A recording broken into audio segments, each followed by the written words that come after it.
A fire on the most expensive carrier in history just changed the balance of power at the Strait of Hormuz. USS Gerald R. Ford, $13 billion, pulled out of the Red Sea.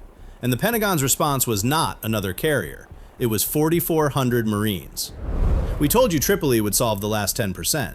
USS Tripoli, LHA-7, America class, 44,000 tons of pocket carrier with 20 F-35Bs and the 31st Marine Expeditionary Unit embarked. She was on track, heading west toward Hormuz to provide the one thing three carrier strike groups could not: close-range air cover over the shipping lanes and Marines on shore controlling the corridor Iran spent 40 years fortifying. One ship, one unit, the final variable in an equation the Navy had been building since day one of Epic Fury. Then the Ford caught fire. March 12th, a blaze breaks out aboard USS Gerald R. Ford, not in the reactor spaces, not in the weapons magazines, but in the laundry facility. Lint, chemicals, confined steel. Ford had been running without pause for over 260 days, 9 months of continuous flight operations without a single scheduled maintenance port call. When you run a machine past its service interval, the machine reminds you. Ford's reminder came as fire. The blaze burned for 30 hours. Hundreds of sailors were treated for smoke inhalation, and the most advanced warship ever built was forced to withdraw to Suda Bay, Crete, for repairs, pulling carrier air cover out of the Red Sea at the worst possible moment. This was not combat damage. This was the price of overextension. Physics does not care how many billions you spend. Every machine has a limit, and Ford found hers at 261 days.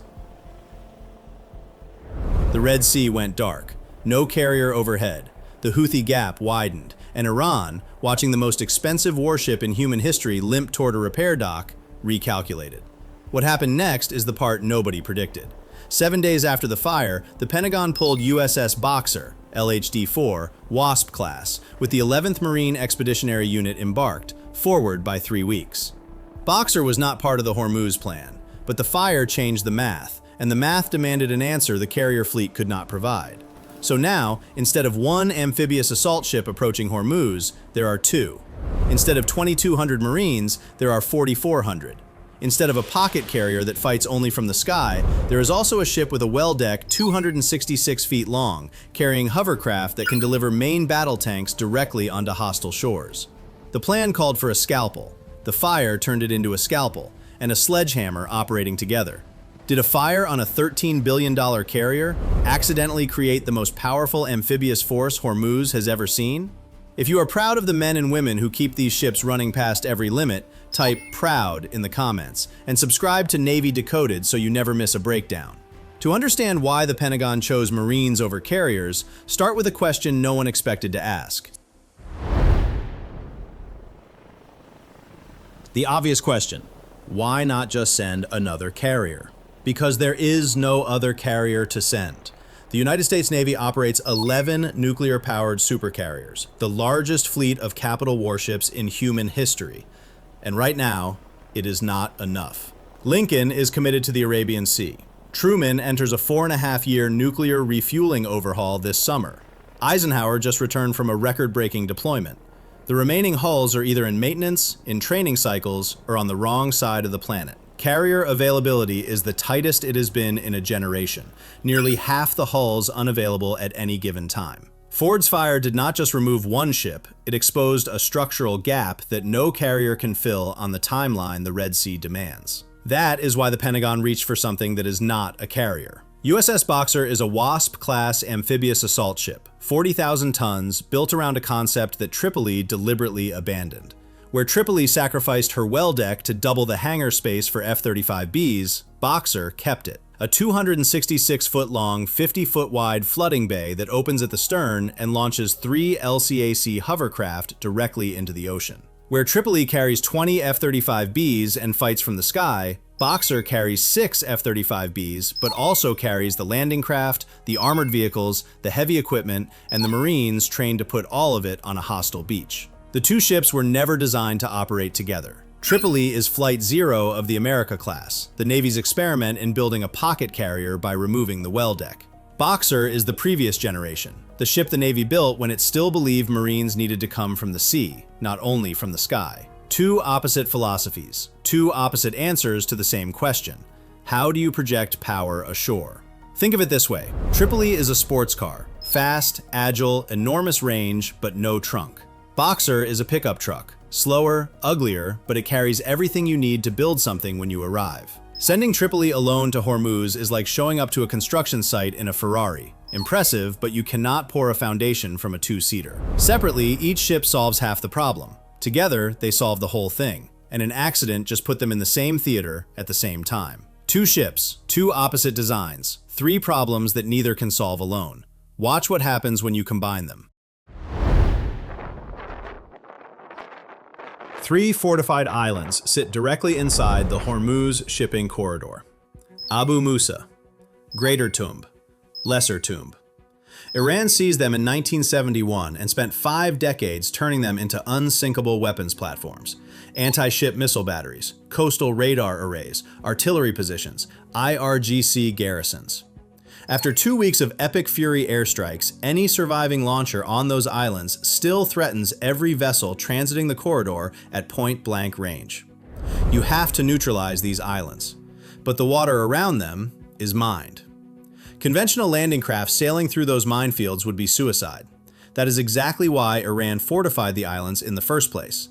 The mines were never just a naval weapon. They were a moat. Iran believed that moat made the islands untouchable. Tripoli solves half the problem. Marines insert by vertical envelopment. MV-22 Ospreys and CH-53 helicopters fly over the minefields. They never touch the water.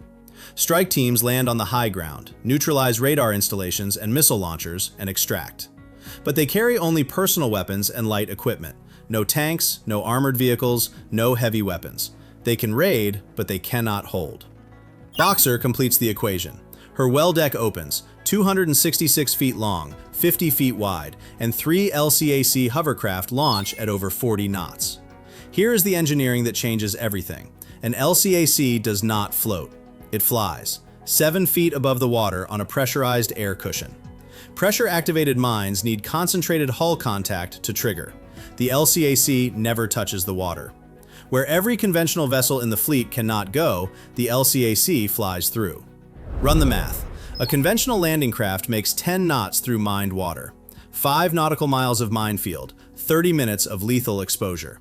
An LCAC crosses the same distance at over 40 knots. 7.5 minutes, 7 feet above the mines. 30 minutes versus 7. That is the math that makes this assault possible. LCACs carry M1 Abrams main battle tanks, armored assault vehicles, heavy weapons. They deliver all of it directly onto the island's beach, while simultaneously Ospreys from Tripoli insert Marines onto the high ground from above. Iran must now defend from the top and the bottom at the same time. Heliborne Marines on the ridgeline, armored vehicles on the beach. This is not a raid anymore. This is a full amphibious assault. 2,200 Marines could raid and withdraw. 4,400 Marines seize and hold. Islands solved. But the strait is not only islands, it is also 300 square nautical miles of mined water. And minesweepers are the most defenseless ships in any fleet. LCS mine countermeasure ships operate the most advanced mine hunting technology in the world. Airborne laser detection systems, unmanned surface vessels dragging sonar, underwater drones that identify and destroy individual mines. We explained how that technology works in a previous video. But the ships themselves carry almost no defensive weapons. They are slow, predictable, fragile, sitting targets doing the most important job in the strait. They face 2 threats simultaneously. From above, Iranian surveillance drones locate the LCS, transmit coordinates to mobile launchers hidden along the coastline, and a cruise missile follows within minutes. From the surface, IRGC fast attack craft, 50-knot boats armed with Nasser-1 anti-ship missiles, still number in the hundreds, hidden in coves and inlets along the Iranian shore. They need 1 boat to get through. Tripoli provides the roof. F-35Bs on combat air patrol detect surveillance drones before those drones transmit targeting coordinates. Kill the drone, break the kill chain. No coordinates reach the launcher. The missile never fires. Tripoli protects the minesweepers from above. But who protects them from the surface? Tripoli carries no surface craft. F-35Bs are fast, but they cannot be everywhere at once. Fast boats are small, fast, and difficult to track from the air in cluttered coastal waters. Boxer provides the walls. Her well deck deploys rigid-hull inflatable boats and patrol craft that establish a surface screen around the minesweepers. AH-1 Zulu Viper attack helicopters fly low-altitude patrols, hunting fast boats at close range with Hellfire missiles before they reach engagement distance. Tripoli is the roof. Boxer is the walls. The minesweepers work inside. For the first time at Hormuz, mine clearance operations have a full protective bubble, air cover from above, and surface defense around the perimeter. The timeline for clearing the shipping corridor compresses from months to weeks, so the islands can be seized, the mines can be cleared. But there is a third problem, and it is the one that determines whether Hormuz opens for weeks or for years. Seizing an island takes a day. Holding an island takes weeks. Marines on shore need ammunition, fuel, food, spare parts, and replacement equipment continuously. The concept is called Expeditionary Advanced Base Operations. Marines establish HIMARS launchers, radar arrays, and forward arming and refueling points on small islands and coastlines, controlling the strait with shore-based firepower instead of ships.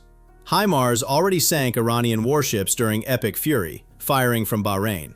The weapon works. The question is logistics. Tripoli can resupply by air.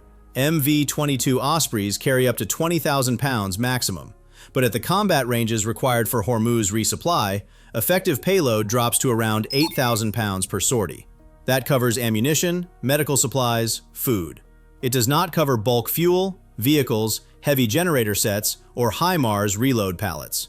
If the only supply line runs through Ospreys, those forward bases remain temporary outposts, strong enough to shoot, too fragile to stay. Boxer solves what Tripoli cannot. LCAC hovercraft carry over 60 tons per trip. Fuel bladders, ammunition pallets, replacement vehicles, generator sets, everything a forward base needs to sustain operations indefinitely. LCACs fly over the minefields surrounding the islands, deliver cargo onto the beach, cycle back to Boxer, reload, and repeat. Turnaround measured in hours, not days.